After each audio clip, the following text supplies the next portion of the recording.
ক্যালিফোর্নিয়ার সেইকোয়া ন্যাশনাল পার্কে অবস্থিত জেনারেল শেরমান গাছটি আয়তনের দিক থেকে পৃথিবীর বৃহত্তম জীবিত গাছ।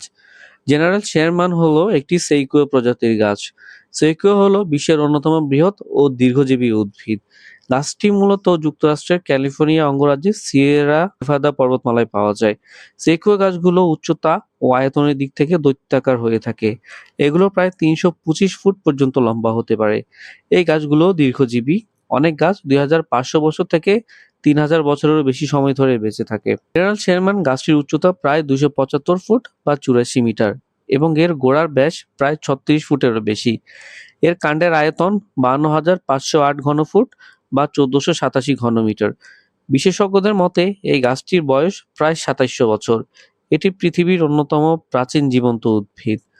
১৮৭৯ সালে প্রকৃতিবিদ জেমস উইলভারটন আমেরিকার গৃহযুদ্ধের নায়ক জেনারেল উইলিয়াম শেরমানের সম্মানে এই গাছটির নামকরণ করেন। মজার ব্যাপার হলো ১৮৮০-এর দশকে একটি সমাজতান্ত্রিক গোষ্ঠী এই গাছটিকে কার্ল মার্কস গাছ নামেও ডাকত। ২০২১ সালে দাবানলের সময় গাছটিকে রক্ষা করতে এর গোড়ায় বিশেষ অ্যালুমিনিয়াম ফয়েল পেপার মুড়িয়ে দেওয়া হয়েছিল। পর্যটকরা সেইকোয়া ন্যাশনাল পার্কের একটি ছোট বাঁধানো পথ দিয়ে সহজেই এই বিশাল শেরমান গাছের কাছে পৌঁছাতে পারে। আয়তনে সেইকোয়া গাছ বড় হলেও বিশ্বের সবচেয়ে উঁচু গাছ হলো রেডউড গাছ। হাইপেরিয়ন নামের কোস্ট রেডউড গাছটির উচ্চতা প্রায় ১১৬ মিটার বা ৩৮১ ফুট, যা প্রায় ৩৮ তলা ভবনের সমান। মজার ব্যাপার হলো সেইকোয়া গাছের বংশবিস্তারের জন্য হালকা দাবানল বা আগুনের প্রয়োজন হয়। আগুনের তাপে এদের মোচাকৃতি ফল ফেটে বীজ বের হয়।